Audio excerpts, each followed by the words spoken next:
Super Saravana stores.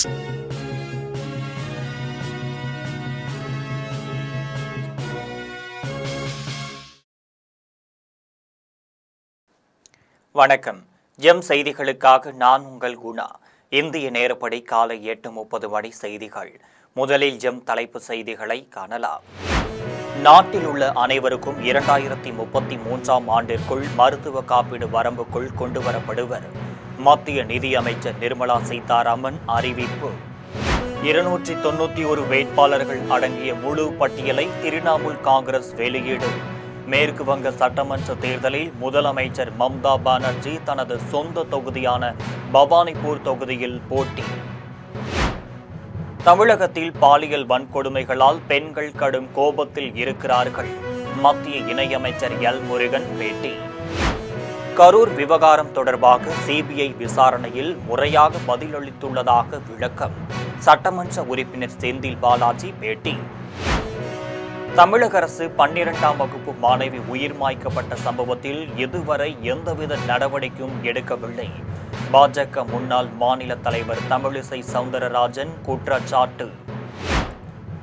Israel ராணுவம் நடத்திய வான்வழி தாக்குதலில் ஈரான் பாதுகாப்பு தலைவரான லாரி ஜானி உயிரிழந்தார். இஸ்ரேல் பாதுகாப்பு அமைச்சர் இஸ்ரேல் காட்ஸ் அதிரடி அறிவிப்பு. இனி விரிவான செய்திகளை காணலாம். நாட்டில் உள்ள அனைவருக்கும் 2033ஆம் ஆண்டிற்குள் மருத்துவ காப்பீடு வரம்புக்குள் கொண்டுவரப்படுவர் என்று மத்திய நிதியமைச்சர் நிர்மலா சீதாராமன் தெரிவித்துள்ளார். டெல்லியில் மாநிலங்களவையில் கேள்வி நேரத்தின் போது எழுப்பப்பட்ட துணை கேள்விகளுக்கு மத்திய நிதியமைச்சர் நிர்மலா சீதாராமன் பதிலளித்தார். அப்போது நாட்டில் காப்பீட்டுத்துறை வேகமாக விரிவடைந்து வருகிறது என்றும் 2024-25ஆம் ஆண்டு நிதியாண்டில் 58 கோடி பேர் காப்பீடு வரம்புக்குள் கொண்டுவரப்பட்டனர் என்று தெரிவித்தார். 2033ஆம் ஆண்டிற்குள் நாட்டில் அனைவரையும் மருத்துவ காப்பீடு வரம்புக்குள் கொண்டுவரப்படுவர் என்று கூறினார். கடந்த 3 ஆண்டுகளில் சட்டத்திற்கு புறம்பாக செயல்பட்ட தனியார் காப்பீடு நிறுவனங்களுக்கு 1 கோடி ரூபாய் முதல் 2 கோடி ரூபாய் வரை அபராதம் விதிக்கப்பட்டுள்ளது என்றார். கடந்த 2022ஆம் ஆண்டு ஏப்ரல் முதல் கடந்த ஆண்டு மார்ச் வரை பிரதமரின் முத்ரா கடன் திட்டத்தின் கீழ் 15,000 லட்சம் கோடி ரூபாய் கடன் அளிக்க ஒப்புதல் அளிக்கப்பட்டுள்ளது என்று கூறினார். மேற்கு வங்க சட்டப்பேரவை தேர்தலில் போட்டியிடும் 291 வேட்பாளர்கள் கொண்ட பட்டியலை திரிணாமுல் காங்கிரஸ் அறிவித்துள்ளது. முதலமைச்சர் மம்தா பானர்ஜி பவானிபூர் தொகுதியில் போட்டியிடுகிறார். மேற்கு வங்க மாநிலத்தில் மொத்தம் 294 சட்டமன்ற தொகுதிகள் உள்ளனர். இவற்றில் முதற்கட்டமாக 152 தொகுதிகளுக்கு ஏப்ரல் 23ஆம் நாளும், இரண்டாம் கட்டமாக 142 தொகுதிகளுக்கு ஏப்ரல் 29ஆம் நாளும் வாக்குப்பதிவு நடைபெற உள்ளன. இந்நிலையில் அங்கு ஆளும் திரிணாமுல் காங்கிரஸ் கட்சி ஒரே நாளில் 291 தொகுதிகளுக்கான வேட்பாளர் பட்டியலை வெளியிட்டுள்ளது. முதலமைச்சர் மம்தா பானர்ஜி பவானிபூர் தொகுதியில் போட்டியிடுகிறார். 2021ஆம் ஆண்டு தேர்தலில் நந்தி கிராமத்தில் மம்தா பானர்ஜியை பாரதிய ஜனதா வேட்பாளர் சுவேந்த் அதிகாரி 1950 வாக்கு வித்தியாசத்தில் தோற்கடித்தார். அதன் பின் மம்தா பானர்ஜி பவானிபூர் தொகுதி இடைத்தேர்தலில் போட்டியிட்டு சட்டமன்ற உறுப்பினராக தேர்வாகினார். எதிர்க்கட்சி தலைவரான சுவேந்த் அதிகாரி இம்முறை நந்தி கிராமம், பவானிபூர் ஆகிய 2 தொகுதிகளிலும் போட்டியிடுகிறார். பவானிபூரில் முதலமைச்சரும் எதிர்க்கட்சி தலைவரும் களம் இறங்குவதால் போட்டி கடுமையாக இருக்கும் என்று கருதப்படுகிறது. தமிழகத்தில் பாலியல் வன்கொடுமைகளால் பெண்கள் கடும் கோபத்தில் இருக்கிறார்கள் என்று மத்திய இணையமைச்சர் எல் முருகன் தெரிவித்துள்ளார். சென்னை விமான நிலையத்தில் மத்திய இணையமைச்சர் எல் முருகன் செய்தியாளர்களை சந்தித்து பேசினார். அப்போது நேபாளத்திற்கு தமிழர்கள் சுற்றுலா பயணம் மேற்கொண்ட போது 7 பேர் விபத்தில் மரணமடைந்துள்ளனர் என்றும் 7 பேர் படுகாயமடைந்துள்ளனர் என்றும் தெரிவித்தார். தொடர்ந்து இறந்த 7 பேரில் 3 பேர் பொள்ளாச்சியைச் சேர்ந்தவர்கள், 4 பேர் சென்னையைச் சேர்ந்தவர்கள் என்றார்.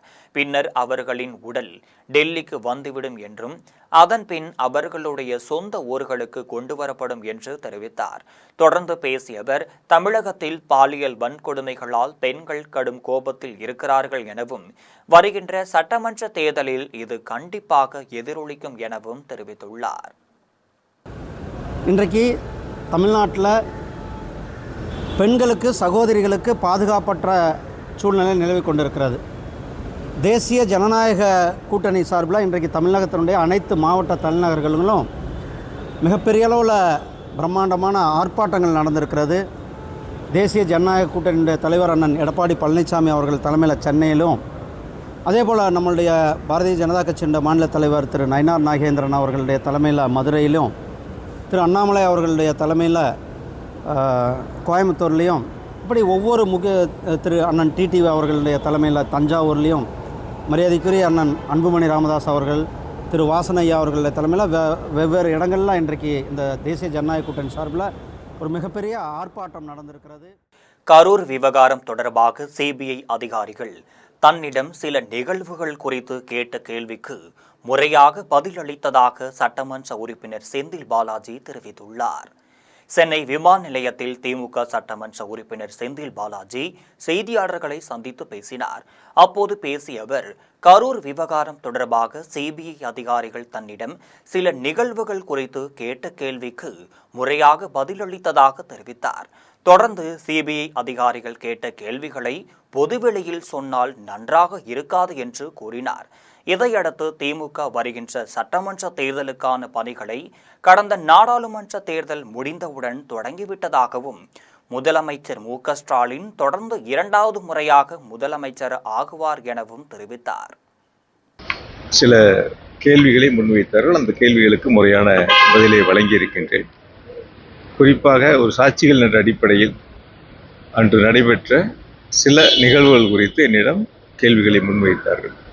அந்த கேள்விகள் என்ன, அதுக்கு என்ன பதில் சொன்னேன் அப்படிங்கிறது பொதுவெளியில் சொன்னால் சரியாக இருக்காது. ஒரு விசாரணை ஆணையத்தின் முன்பு வைக்கப்பட்ட கேள்வி பதில்கள். ஆகையால் முறையான கேள்விகளுக்கு முறையான பதிலை வழங்கியிருக்கின்றேன். கேள்விகள் கேட்கப்பட்டது, நீங்க எத்தனை மணி நேரம் அவங்க சைன் பண்ணீங்க? 10:30 மணிக்கு வர சொல்லியிருந்தாங்க. நான் 10:15 போயிருந்தேன். திரும்ப ஒரு 5 மணிக்கு நிறைவு பெற்றேன். கேள்விகள் எண்ணிக்கை என்னங்கிறது பார்க்கல. அதான் சொன்னேன், நான் விசாரணத்தின் முன்பு சொல்லப்பட்ட கேள்விகளும் அதற்கான பதில் சொன்னா சரியா இருக்காது. அனுசரணையாக இருந்த இந்த அரசாங்கம் மாணவி உயிர் மாய்க்கப்பட்ட சம்பவத்தில் இதுவரை எந்த ஒரு நடவடிக்கையும் எடுக்கவில்லை என்று தமிழிசை சவுந்தரராஜன் குற்றம் சாட்டியுள்ளார். சென்னை விமான நிலையத்தில் பாஜக முன்னாள் மாநில தலைவர் தமிழிசை சவுந்தரராஜன் செய்தியாளர்களை சந்தித்து பேசினார். அப்போது தூத்துக்குடிக்கு சென்று 12ஆம் வகுப்பு மாணவி உயிரிழந்த சம்பவம் குறித்து அவரது பெற்றோர்களை நேரில் சந்தித்து ஆறுதல் தெரிவித்ததாக கூறினார். தொடர்ந்து தமிழ்நாட்டில் கள்ள சாராயம் குடித்து இறந்தவர்களுக்கு கூட அனுசரணையாக இருந்த இந்த அரசாங்கம் மாணவி உயிர் மாய்க்கப்பட்ட சம்பவத்தில் உடனடியாக எந்த ஒரு நடவடிக்கையும் எடுக்கவில்லை என்று குற்றம் சாட்டினார். இதையடுத்து கொடூரமான மரண ஓலம் நடந்து கொண்டிருக்கும் போது முதலமைச்சர் அதை பற்றி கவலைப்படாமல் சென்னையில் ரீல்ஸ் எடுத்துக்கொண்டு விளம்பரம் பண்ணிக்கிட்டு இருக்கிறார் என்று தெரிவித்தார். பின்னர் திமுக மகளிர் உரிமை தொகை என்று சொல்லி 10,50,000 ரூபாய் கோடி கடன் வாங்கி ஒவ்வொரு தலையிலும் 1,40,000 கோடி ரூபாய் கடனை வைத்துள்ளார் என்று கூறினார். தொடர்ந்து தமிழ்நாட்டில் பாலும் தேனும் ஓடவில்லை என்றும் கஞ்சாவும் ரத்தமும் தான் ஓடிக்கொண்டிருக்கிறது என்று விமர்சித்தார். எல்லாத்தோட எனக்கு ரொம்ப மனதிற்கு வேதனையான விஷயம் விளாத்திக்குளத்தில் அந்த பொண்ணோட வீட்டுக்கு போனது தாங்க. என்னால் தாங்கவே முடியல. ஒரு +2க்கு படித்து கொண்டிருந்த ஒரு மாணவி காணாமல் போய், ஒரு எளிய குடும்பம். அந்த அம்மா அப்பாவை நான் பாராட்டுறேன். அப்பா கூலி வேலை செய்கிறாரு. மிக மிக வெள்ளந்தியான எளிய குடும்பம். அக்காவை கல்லூரியில் படிக்க வைக்கிறாங்க, பொண்ணை படிக்க வச்சிட்ருக்காங்க. அந்த அம்மா அழுகிற அழுகை 6 நாள் ஆகியும் இன்னும் குற்றவாளி கண்டுபிடிக்கப்படவில்லை. இது தமிழ்நாட்டில் இருக்கின்ற மிக மிக அவல நிலை. அதனால் அது மட்டும் இல்லை, கள்ளச்சாராயத்துக்கெல்லாம் உடனே பணம் கொடுக்கின்ற அரசு 6 நாள் ஆகியும் எதையுமே அவங்களுக்கு கொடுக்கல. அதனால் இன்றைய காலகட்டத்தில் அதை அறிவிக்க முடியாத ஒரு சூழ்நிலையிலும் இருக்கிறாங்க. ஏன்னா தேர்தல் விதிமுறைகள் வந்துவிட்டது. அதனால் இன்றைக்கி மிக மிக வருத்தமாக எனது பதிவை செய்கிறேன். அது மட்டும் இல்லை, முதலமைச்சரின் நடவடிக்கை இன்றைக்கி பார்த்திங்கன்னா ஒரு இடத்துல மரண ஓலம் நடந்து கொண்டு இருக்கிறது. இங்கே ரீல்ஸ் போட்டுக்கிட்டு இருக்காருன்னா என்ன நடவடிக்கை, என்ன மனநிலையில் முதலமைச்சர் இருக்கிறார் ஆணவத்தின் வெளிப்பாடு. எப்படியாவது நம்ம ஓட்டு வாங்கிடலான்னு. நிச்சயமா முடியாது. இந்த முறை அது நடக்காது. ஈரான் தலைநகர் டெக்ரான் மீது இஸ்ரேல் ராணுவம் நடத்திய வான்வழி தாக்குதலில் ஈரான் பாதுகாப்பு தலைவரான லாரிஜானி உயிரிழந்தார் என இஸ்ரேல் பாதுகாப்பு அமைச்சர் இஸ்ரேல் காட்ஸ் தெரிவித்துள்ளார். ஈரான் தலைநகர் டெக்ரான் மீது இஸ்ரேல் ராணுவம் நடத்திய வான்வழி தாக்குதலில் ஈரான் பாதுகாப்பு தலைவரான லாரிஜானியும் புரட்சிகர காவல் படையின் பசிஜ் தன்னார்வ குழுவின் தலைவர் ரெசா சுலைமானியும் உயிர் மாய்க்கம் செய்யப்பட்டதாக இஸ்ரேல் பாதுகாப்பு அமைச்சர் இஸ்ரேல் காட்ஸ் தெரிவித்துள்ளார். இது தொடர்பாக ஈரான் அரசு உறுதிப்பட தகவல் தெரிவிக்கவில்லை. இதில் அயதுல்லா கமேனி உயிர் மாய்க்கம் செய்யப்பட்ட பிறகு ஈரானில் கிட்டத்தட்ட 2ஆம் கட்ட தலைவராக லாரிஜானி செயல்பட்டு வந்தார். இடைக்கால கவுன்சிலுடன் இணைந்து போரை வழி நடத்தினார். அவரது இழப்பு ஈரானுக்கு ஏற்ப மிகப்பெரிய நஷ்டம் என கூறப்படுகிறது. இதைத் தொடர்ந்து ஈரானின் மூத்த அதிகாரி வெளியிட்ட அறிக்கையில் போர் நிறுத்தம் செய்வது தொடர்பாக உச்ச தலைவர் முஜ்தபா கமேனி மறுத்துள்ளார் என்று கூறினார். அமெரிக்காவும் இஸ்ரேலும் தோல்வியை ஏற்றுக்கொண்டு இழப்பீடுகளை செலுத்தும் வரை அமைதிக்கான சரியான நேரம் இதுவல்ல என கூறியுள்ளதாக தெரிவித்தார். சட்ட ஒழுங்கு சீர்கேட்டை தடுக்காத திமுக அரசை கண்டித்தும் தமிழகத்தை மீட்டெடுக்கும் வகையிலும் தென்காசியில் அதிமுக சார்பில் தேசிய ஜனநாயக கூட்டணி கட்சியினர் கண்டன ஆர்ப்பாட்டத்தில் ஈடுபட்டனர். தமிழகத்தில் திமுக அரசு பொறுப்பேற்று 5 ஆண்டுகளில் கொலை, கொள்ளை, வழிப்பறி, கற்பழிவு, வயது வரம்பின்றி போதைப் பொருட்களின் புழக்கம் என பல்வேறு சட்டம் ஒழுங்கு சீர்கேட்டினால் பொதுமக்கள் பல்வேறு இன்னல்களுக்கு ஆளாகியுள்ளனர். இந்த நிலையில் தமிழகத்தில் விரைவில் சட்டமன்ற தேர்தல் நடைபெறவுள்ள நிலையில் தமிழகத்தை மீட்டெடுக்கும் வகையில் தேசிய ஜனநாயக கூட்டணி கட்சி சார்பில் தமிழகம் முழுவதும் கண்டன ஆர்ப்பாட்டம் நடைபெற்று வருகிறது. அதன் ஒரு பகுதியாக தென்காசி புதிய பேருந்து நிலையம் முன்பு திமுகவிடம் இருந்து தமிழகத்தை மீட்டெடுக்கும் வகையில் அதிமுக சார்பில் தேசிய ஜனநாயக கூட்டணி கட்சியினர் கண்டன ஆர்ப்பாட்டத்தில் ஈடுபட்டனர். ஆர்ப்பாட்டத்தில் முன்னாள் அமைச்சர் ராஜலட்சுமி, கடையநல்லூர் சட்டமன்ற உறுப்பினர் கிருஷ்ணமுரளி என்கின்ற குட்டியப்பா, பாமக தெற்கு மாவட்ட செயலாளர் இசக்கிமுத்து, வடக்கு மாவட்ட செயலாளர் சீதாராமன், மாநில துணை செயலாளர் சேது ஹரிஹரன், மாவட்ட தலைவர் குலாம், மாவட்ட துணை செயலாளர் ராஜேந்திரன், பாமக ஒன்றிய செயலாளர் கருப்பசாமி உட்பட 1000க்கும் மேற்பட்டோர் கலந்து கொண்டு திமுக அரசிற்கு எதிராக கண்டன கோஷங்களை எழுப்பினர். 3 மாதத்திற்கு மேற்பட்ட குழந்தைகளை தத்தெடுக்கும் தாய்மார்களுக்கு குழந்தை பராமரிப்புக்கான விடுப்பு வழங்க முடியாது என்று கூறும் சட்ட விதியை உச்சநீதிமன்றம் ரத்து செய்துள்ளது.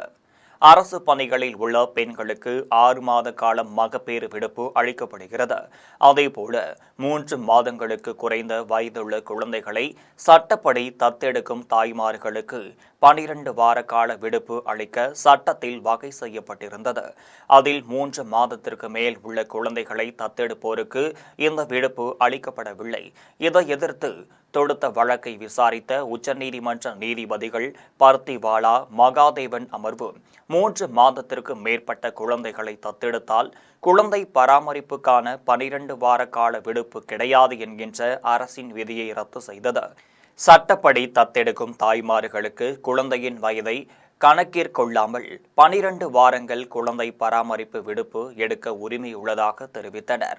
மகப்பேறின் பயன் என்பது குழந்தை பிறப்போடு தொடர்புடையது மட்டுமல்லாமல் தாய்மைகளுக்கான செயல்முறையோடும் தொடர்புடையது என்று நீதிபதிகள் சுட்டிக்காட்டினர். அதேபோல் குழந்தை பேரின் போது தந்தைக்கான விடுப்பையும் சமூக பாதுகாப்பு பயன் என்று ஏற்றுக்கொள்ளும் சட்டத்தை இயற்றும்படி கேட்டுக்கொண்டனர். திமுக சார்பில் 20 கட்சிகள் கூட்டணி வைத்தாலும், எவ்வளவு பணம் செலவழித்தாலும், எவ்வளவு யூகங்கள் வகுத்தாலும் வருகின்ற சட்டமன்ற தேர்தலில் அதிமுக தான் வெற்றி பெறும் என்று முன்னாள் அமைச்சர் விஜயபாஸ்கர் தெரிவித்துள்ளார். தமிழ்நாட்டில் பெண்களுக்கு எதிரான பாலியல் வன்கொடுமை, போதைப்பொருள் புழக்கம் ஆகியவற்றை கட்டுப்படுத்தாத திமுக அரசை கண்டித்து புதுக்கோட்டையில் தேசிய ஜனநாயக கூட்டணி கட்சி சார்பில் ஆர்ப்பாட்டம் நடைபெற்றது. ஆர்ப்பாட்டத்தில் முன்னாள் அமைச்சர் விஜயபாஸ்கர் கலந்து கொண்டு பேசினார். அப்போது திமுக எவ்வளவு பணம் செலவழித்தாலும் சட்டமன்ற தேர்தலில் அதிமுக தான் வெற்றி பெறும் என்று உறுதியளித்தார். கடலூர் மாவட்டம் பண்ருட்டி அருகே கண்டரக்கோட்டை தென்பெண்ணை ஆற்றில் 10ஆம் நூற்றாண்டைச் சேர்ந்த ஆண் பெண் சுடுமண் உருவ பொம்மைகள் கண்டெடுக்கப்பட்டுள்ளனர். பண்ருட்டி அடுத்துள்ள கண்டரக்கோட்டை தென்பெண்ணை ஆற்றில் தொல்லியல் ஆய்வாளர் இமானுவேல் கல்லூரி மாணவர்களுடன் மேற்பரப்பு கலாய்வு மேற்கொண்டார். அப்போது பழங்காலத்தைச் சேர்ந்த சுடுமண்ணால் ஆன 2 ஆண் பெண் உருவ பொம்மைகளை கண்டெடுத்தனர். அப்போது பேசிய இமானுவேல், தென்பெண்ணை ஆற்றுப் பகுதியில் இதுவரை மேற்கொள்ளப்பட்ட கலாய்வில் 10க்கும் மேற்பட்ட சுடுமண் பொம்மைகள் கண்டெடுக்கப்பட்டுள்ளதாக தெரிவித்தார். இதன் மூலம் தென்பெண்ணை ஆற்றின் கரையோர பகுதிகளில் வாழ்ந்த பழங்கால மக்களின் கலைத்தன்மையை அறிய முடிவதாகவும் தெரிவித்தார். தாராபுரம் அடுத்த முண்டுவேலம்பட்டி மற்றும் சுற்றுவட்டார கிராமங்களில் இடைவிடாது பெய்த ஆலங்கட்டி மழையால் 1000 ஏக்கரில் சேதமடைந்துள்ள வெங்காய பயிர்களுக்கு அரசு நஷ்டஈடு வழங்க வேண்டும் என விவசாயிகள் கோரிக்கை விடுத்துள்ளனர். திருப்பூர் மாவட்டம் தாராபுரம் அடுத்த முண்டுவேலம்பட்டியில் விவசாயி முத்துக்குமார் என்பவர் தனது தோட்டத்தில் 5 ஏக்கர் பரப்பளவில் சின்ன வெங்காயம் சாகுபடி செய்து வந்துள்ளார். இந்த நிலையில் திருப்பூர் மாவட்டம் தாராபுரம் அடுத்த முண்டுவேலம்பட்டி மற்றும் சுற்றுவட்டார கிராமங்களில் நள்ளிரவில் 1 மணி நேரத்திற்கு மேலாக இடைவிடாத பெய்த ஆலங்கட்டி மழையால் 20 நாட்களில் அறுவடை செய்ய இருந்த வெங்காயம் அழுகும் நிலை ஏற்பட்டுள்ளது. மேலும் வெங்காயத்தின் பிடிப்பு தன்மை 20 நாட்களுக்கு பிறகுதான் கூடுதல் எடை கிடைக்கும் என்றும், இந்த நேரத்தில் ஆலங்கட்டி மழை பெய்ததால் பெரும் இழப்பை சந்தித்து வருகிறோம் என விவசாயி முத்துக்குமார் வேதனை தெரிவித்துள்ளார். இது குறித்து மேலும் விவசாயிகள் தெரிவிக்கையில், முழுவதுமே ஆலங்கட்டி மலைங்க. அதில் இப்போ விவசாய பயிர்கள் வெங்காய பயிர், கொத்துமல்லி, தக்காளி, தர்பூசணி அனைத்து விதமான விவசாய பயிர்களும் சர்வநாசங்க. வெங்காய பயிர் பாருங்க எப்படி அடிபட்டு இருக்குதுன்னு. பூராமே தடி எடுத்து ஒரு மனிதன் போய் அடிச்சாங்க கூட இப்படி அடிச்சு அதுக்கு இதாக ஆகிற அளவுக்கு முழுமையா 40-45 நாள் பயிருங்குது. இதுக்கு முட்டுவலி ஒரு ஏக்கராவுக்கு 50,000 to 60,000 ரூபாய் செலவு பண்ணிக்கிறோங்க. நம்மளது 5 ஏக்கராங்க, முழுமையா சேதம் அடைஞ்சிருச்சுங்க. செய்யார் அடுத்த அப்துல்லாபுரம் சோதனை சாவடியில் உரிய ஆவணங்கள் இன்றி காரில் எடுத்து சென்ற 84,700 ரூபாயையும் 60,000 சிகரெட்டு பாக்கெட்டுகளையும் தேர்தல் பறக்கும் படையினர் பறிமுதல் செய்துள்ளனர்.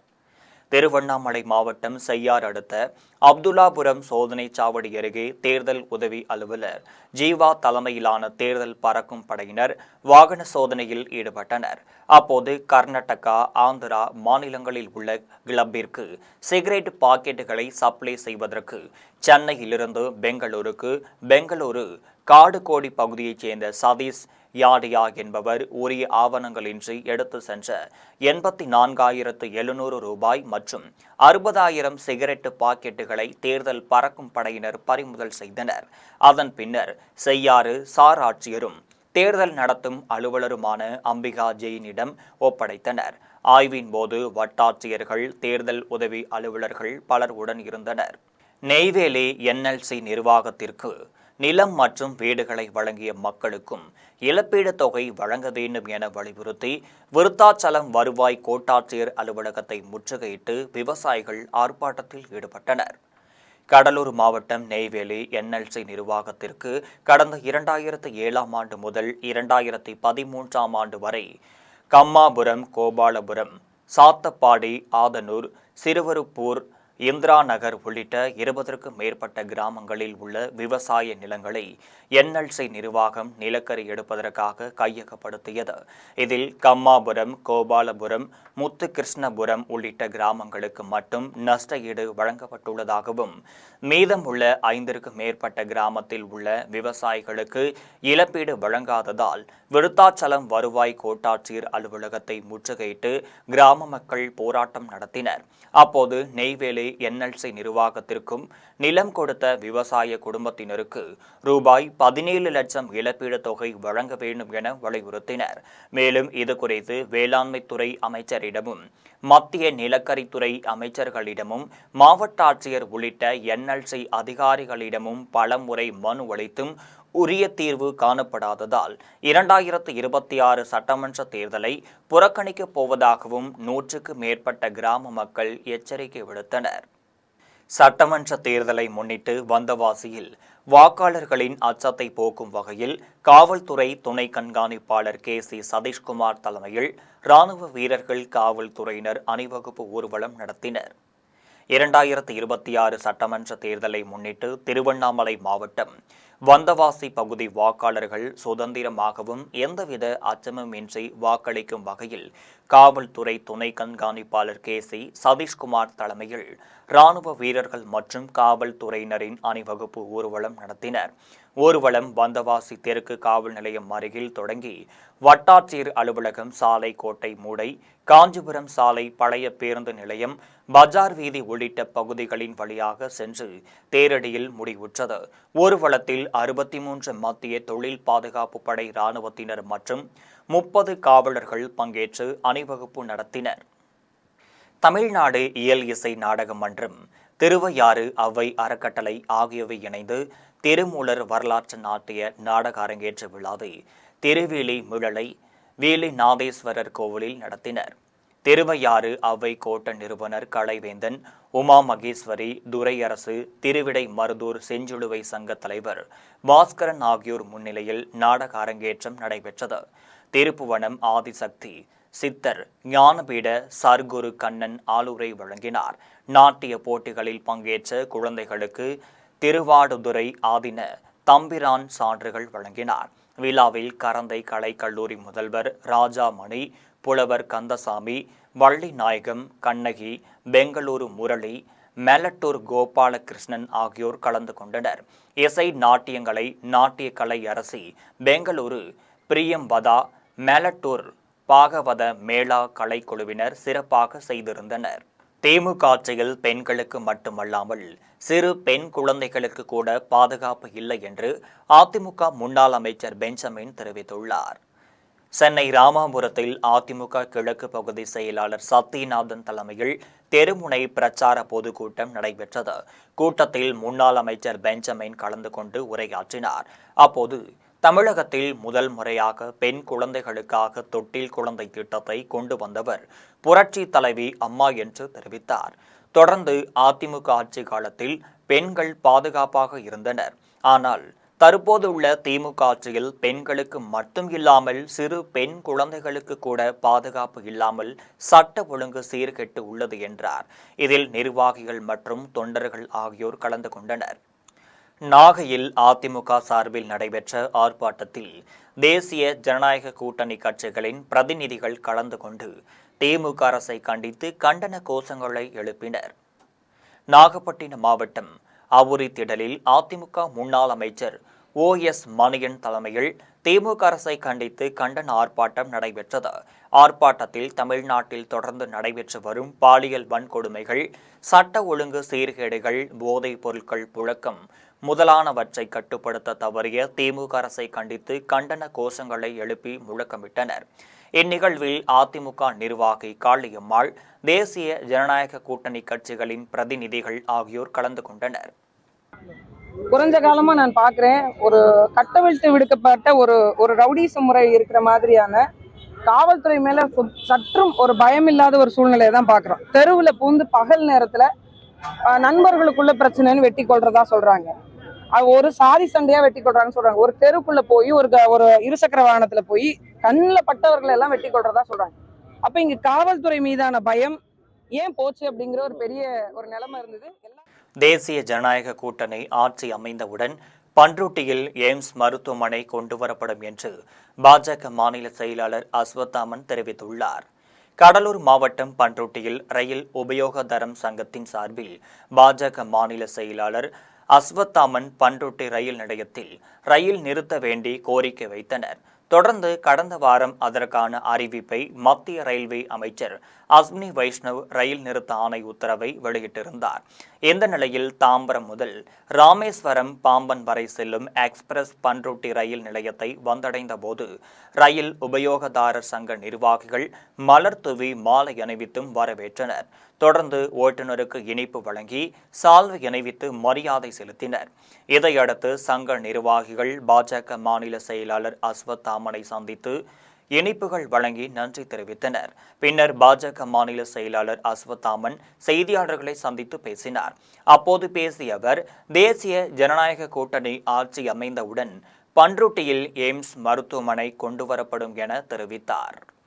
நகரத்தில் இன்றைக்கு பாம்பன் எக்ஸ்பிரஸ் ரயில் நின்று முதல் முறையாக இன்றைக்கு நின்றிருக்கிறது. இது பண்ருட்டி மக்களுடைய நீண்ட நாள் கோரிக்கை. இந்த கோரிக்கையை மத்திய அமைச்சர் அஸ்வினி வைஷ்ணவ் அவர்களிடம் கொண்டு சென்று நிறைவேற்றி கொடுத்ததற்காக இன்றைக்கு பண்ருட்டி ரயில் பயணிகள் சங்கத்தின் சார்பாக என்னை சந்தித்து நன்றி தெரிவித்துள்ளார்கள். கூட்டத்தில் பேசிக் கொண்டிருந்த போதே அதிமுக மாவட்ட செயலாளர் திடீரென மயங்கி விழுந்ததால் அவரை அவசரமாக கட்சி நிர்வாகிகள் மருத்துவமனைக்கு அழைத்து சென்றுள்ளனர். தேனியில் பாலியல் வன்கொடுமைகள், சட்ட ஒழுங்கு சீர்கேடுகள், போதைப் பொருள் புழக்கம் ஆகியவற்றை கட்டுப்படுத்த தவறிய திமுக அரசை கண்டித்து அதிமுக சார்பில் ஆர்ப்பாட்டம் நடைபெற்றது. இதில் பெண்களுக்கு எதிரான பாலியல் வன்கொடுமைகளை தடுக்க தவறிய திமுக அரசை கண்டித்து கோஷங்களை எழுப்பினர். அப்போது தேனி கிழக்கு மாவட்ட செயலாளர் ராமர் மேடையில் பேசிக் கொண்டிருந்த போது திடீரென மயங்கி கீழே விழுந்தார். இதன் பின்னர் அவரை அருகில் இருந்த நிர்வாகிகள் மருத்துவமனைக்கு அழைத்து சென்றனர். இதனால் ஆர்ப்பாட்டத்தை விடுத்து அனைவரும் அங்கிருந்து கலைந்து சென்றனர். புதுக்கோட்டையில் தேர்தலை முன்னிட்டு துணை ராணுவம் காவல்துறையினருடன் இணைந்து கொடி அணிவகுப்பு பேரணியில் ஈடுபட்டனர். புதுக்கோட்டையில் தேர்தலை அமைதியாகவும் பயமில்லாமலும் அனைவரும் வாக்களிக்க வேண்டும் என்பது குறித்து விழிப்புணர்வு ஏற்படுத்தும் விதத்தில் அண்ணா சிலையின் அருகே துணை ராணுவம் காவல்துறையினருடன் இணைந்து கொடி அணிவகுப்பு பேரணி நடைபெற்றது. இப்பேரணியை மாவட்ட காவல்துறை கண்காணிப்பாளர் அபிஷேக் கொடியசைத்து தொடங்கி வைத்தார். இதில் முக்கிய வீதிகள் வழியாக வந்து பேருந்து நிலையத்தில் கொடி அணிவகுப்பு பேரணி முடிவுற்றது. ராணிப்பேட்டை அருகே தேர்தல் பறக்கும் படையினர் வாகன சோதனையில் ஈடுபட்ட போது உரிய ஆவணங்களின்றி எடுத்து சென்ற 9 லட்சம் ரூபாய் பணத்தை பறிமுதல் செய்துள்ளனர். ராணிப்பேட்டை மாவட்டம் காவேரிப்பாக்கம் பகுதியில் தேர்தல் பறக்கும் படையினர் வாகன சோதனையில் ஈடுபட்டனர். அப்போது அந்த வழியாக வந்த இருசக்கர வாகனத்தை நிறுத்தி சோதனை செய்ததில் உரிய ஆவணங்கள் இன்றி 9 லட்சம் ரூபாய் கொண்டு செல்லப்பட்டது தெரியவந்தது. இதையடுத்து அதிகாரிகள் பணத்தை பறிமுதல் செய்து தேர்தல் நடத்தும் அலுவலர் மற்றும் மாவட்ட பிற்படுத்தப்பட்டோர் நல அலுவலர் மீனாவிடம் ஒப்படைத்தனர். தொடர்ந்து அதிகாரிகள் நடத்திய விசாரணையில் பணத்தை கொண்டு வந்த நபர் சாத்தம்பாக்கத்தைச் சேர்ந்த விநாயகம் என்பதும் இவர் தனியார் ஏடிஎம் மையங்களில் பணத்தை நிரப்புவதற்காக கொண்டு சென்றதாக தெரிவித்தார். இதன் பின்னர் அவரிடம் தொடர்ந்து விசாரணையில் ஈடுபட்டு வருகின்றனர். ராணிப்பேட்டை மாவட்டத்தில் மட்டும் உரிய ஆவணங்களின்றி எடுத்து செல்லப்பட்ட 11 லட்சம் ரூபாய் பணத்தை தேர்தல் பறக்கும் படை அதிகாரிகள் பறிமுதல் செய்தது என்பது குறிப்பிடத்தக்கது. மீண்டும் ஜெம் தலைப்பு செய்திகள். நாட்டில் உள்ள அனைவருக்கும் 2033ஆம் ஆண்டிற்குள் மருத்துவ காப்பீடு வரம்புக்குள் கொண்டுவரப்படுவர். மத்திய நிதியமைச்சர் நிர்மலா சீதாராமன் அறிவிப்பு. 291 வேட்பாளர்கள் அடங்கிய முழு பட்டியலை திரிணாமுல் காங்கிரஸ் வெளியீடு.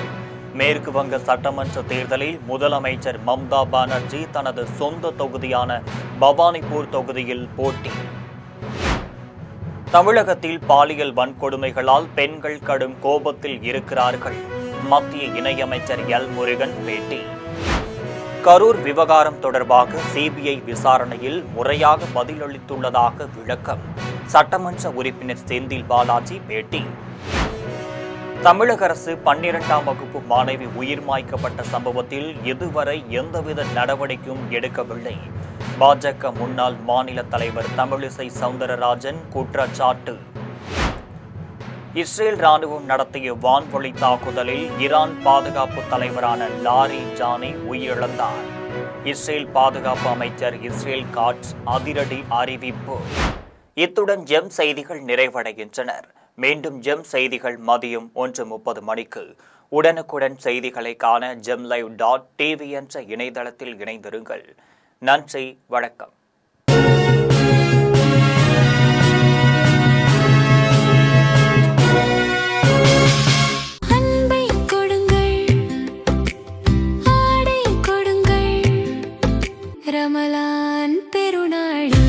Super Sarvana Stores.